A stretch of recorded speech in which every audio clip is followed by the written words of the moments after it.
Many people think that this is the end times that we are in.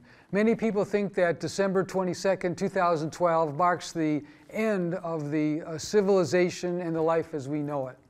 However, I do not agree with that, and I do not think that represents the truth.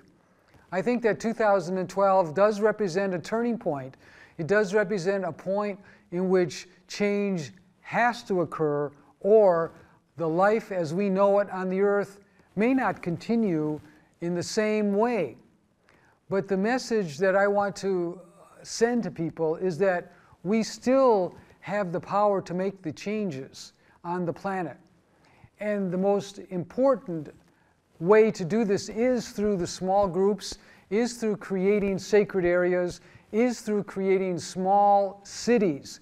And as we work together and create the smaller positive change, it will begin to affect other areas of the planet.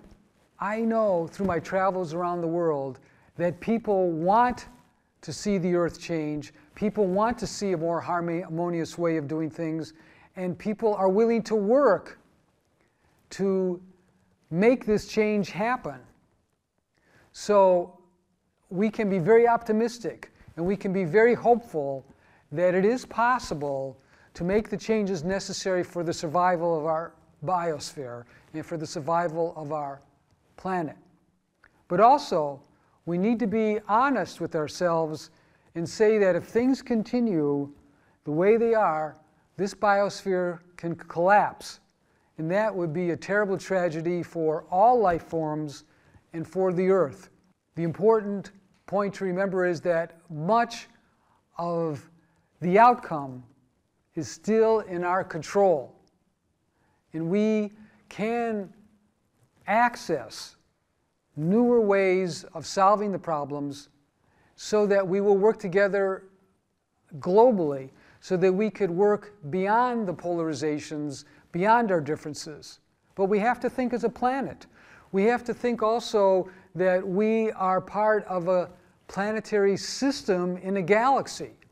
There are many instances where stars have exploded. There are many instances even perhaps where planets have been destroyed. We do not know the history of other planets on the Earth. But we do know that our planet has gone through a huge technological shift and change, and that our technology has surpassed our spiritual wisdom. It is time that we allow our spiritual wisdom to expand so that we learn how to use our technology in a balanced way that will ensure planetary survival and ensure the survival of the life forms on our planet. Let us together make the next evolutionary change. We can change mankind and move towards the next evolutionary step.